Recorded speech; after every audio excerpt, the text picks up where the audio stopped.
আপনাদের ভালোবাসায় যদি আমার চ্যানেলটা মনিটাইজেশন হয় তো সেখান থেকে আর্নিং হবে, আর ওই আর্নিং থেকে আমি মনে করি গরিব দুঃখীনকে আমার সাহায্য করাটা আমার জন্য একটু সহজ হবে। তো গাইস, আমি আপনাদের এতটুকু বলতে চাই যে একটু ভালোবাসা দিবেন, হ্যাঁ, কারণ এটা আপনার সদকায়ে জারিয়া হিসাবে আল্লাহ গ্রহণ করবে। কারণ আপনাদের ভালোবাসায় যখন আমার চ্যানেলটা মনিটাইজেশন হবে এবং আর্নিং হবে, তখন এখানকার টাকা দিয়ে যখন মানুষকে সাহায্য করব, এটার পাশাপাশি কিন্তু আপনারাও এটার সদকায়ে জারিয়া হিসাবে সওয়াব পাবেন।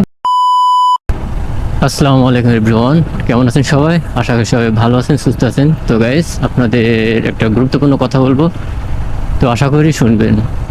মানবতা একটা মানুষ আর একটা মানুষের জন্য করবে, একটা মানুষ বিপদে পড়বে আর একটা মানুষ হেল্প করবে, এটাকে বলে মানবতা। তো গাইস, শুধু একটা মানুষকে টাকা দেওয়াটাই মানবতা না। মানবতা হচ্ছে যে একটা মানুষ কষ্ট করতেছে বা কষ্টে আছে, তাকে দেখাটাকেই মানবতা বলে। তো আমরা সকলেই নিজ নিজ দায়িত্ব সবার স্থান থেকে আমরা মানবতার কাজ করতে আগ্রহী থাকব। তাহলে আমাদের যারা গরিব দুঃখী আছে তাদের কষ্টটা হবে না। মানবতা শুধু টাকা দিয়ে মানবতা না। মানবতা একটা মানুষ রাস্তায় অ্যাক্সিডেন্ট করছে, তাকে আপনি হেল্প করলেন। একটা মানুষ অসুস্থ, তাকে তো আপনি একটা গাড়ি করে তাকে তার বাসস্থানে পাঠিয়ে দিলেন। এইগুলো হচ্ছে মানবতা। তো গাইস, আমি আমার সামর্থ্য অনুযায়ী মানবতা করার চেষ্টা করি, তো ব্যাড কমেন্ট করবেন না। আসলে আমি বেকার মানুষ। আমার এর আগে আমি সিএনজি চালাতাম, আমার সিএনজি আছে। তো আমার দুটো অপারেশনের কারণে আমি সিএনজিটা চালালে আমার একটু সমস্যা হয়। 5টা মানুষ নিয়ে চালালে আমার শরীর ব্যথা করে, যার কারণে আমি সিএনজিটা বিক্রি করে দিই। এবং সিএনজি বিক্রি করে দিই, সিএনজির যে অর্থটা সেটা আমার ফ্যামিলিতে কিছু ইউজ করে, আর ওই সিএনজি বিক্রির টাকাটাই আমি মানুষের মাঝে সাহায্য করে থাকি। আর এই সাহায্য করাটা আমার কাছে খুবই ভালো লাগে। সেটা হয়তো বা 2 টাকা হতে পারে বা 5 টাকা হতে পারে, কিন্তু আমার খুব ভালো লাগে। আর আমি ভিডিওর মাধ্যমে আপনাদের মেসেজ দিতে চাই, যাতে আমরা সবাই যদি গরিবদের পাশে দাঁড়াই, তাহলে তারা অনেক ভালো থাকবে। এই হচ্ছে বিষয়। শুধু টাকা দিয়ে সাহায্য করাটা না, মানুষের পাশে দাঁড়ানোটা হচ্ছে আলাদা একটা ফিলিংস। এটা আপনি না করলে বুঝতে পারবেন না। মুখে বলা আর করা অনেক পার্থক্য। আপনি মুখে না বলে একবার করে দেখুন, আপনার কতটা ভালো লাগে যে বাইরের দুনিয়াটা কত কষ্টে মানুষ। ঠিক আছে? তো গাইস, আমি আমার সামর্থ্য অনুযায়ী আমি চেষ্টা করি তাদেরকে সাহায্য করার জন্য। আমার কোনো ইনকাম না, আমি বেকার ছেলে। আমার সিএনজি বিক্রি করার টাকা দিয়ে, আমার যেহেতু বিয়ে করছি, বউ ছেলে আছে, সেখানে কিছু টাকা দেওয়া লাগে। এবং বেকার আছে, ইনশাল্লাহ একটা কর্ম করব। আপাতত বেকার।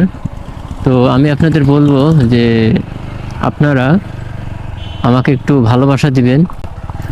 আপনাদের ভালোবাসায় যদি আমার চ্যানেলটা মনিটাইজেশন হয় তো সেখান থেকে আর্নিং হবে, আর ওই আর্নিং থেকে আমি মনে করি গরিব দুঃখীনকে আমার সাহায্য করাটা আমার জন্য একটু সহজ হবে। তো গাইস, আমি আপনাদের এতটুকু বলতে চাই যে একটু ভালোবাসা দিবেন, হ্যাঁ, কারণ এটা আপনার সদকায়ে জারিয়া হিসাবে আল্লাহ গ্রহণ করবে। কারণ আপনাদের ভালোবাসায় যখন আমার চ্যানেলটা মনিটাইজেশন হবে এবং আর্নিং হবে, তখন এখানকার টাকা দিয়ে যখন মানুষকে সাহায্য করব, এটার পাশাপাশি কিন্তু আপনারাও এটার সদকায়ে জারিয়া হিসাবে সওয়াব পাবেন। তো গাইস, আমি আমার নিজের থেকে আমি আপনাদের কাছে মনে করছিলাম শেয়ার করব না, তো আসলে আমি পারলাম না, কারণ আমার আর্থিক অবস্থা খুবই খারাপ।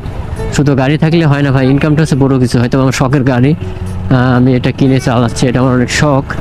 তো গাড়ি বিক্রি করে মানুষকে সাহায্য করতে গেলে তো আমি আর আপনাকে মেসেজটা দিতে পারবো না, আর বাইরের দুনিয়াটা দেখতেও পাবো না। তো গাইস, ইনকামটা হচ্ছে বড় একটা পুরুষের জীবনে। ইনকাম না হলে সে হচ্ছে একবারে নিঃস্ব। তো গাইস, আপনাদের মাঝে আমার এতটুকুই বলার ছিল যে আপনারা আমাকে ভালোবাসা দিবেন। আপনাদের ভালোবাসায় আমি মনে করি যে সাধারণ গরিব দুঃখিনী এবং দরিদ্র মানুষ তারা একটু ভালো থাকতে পারবে, আমি মনে করি। তো গাইস, এটাই বলার ছিল। তো আশা করি আপনারা ভালোবাসা দিবেন, সেই আশায় থাকবো। তো আপনারা ভালো থাকবেন, সুস্থ থাকবেন। আল্লাহ হাফেজ।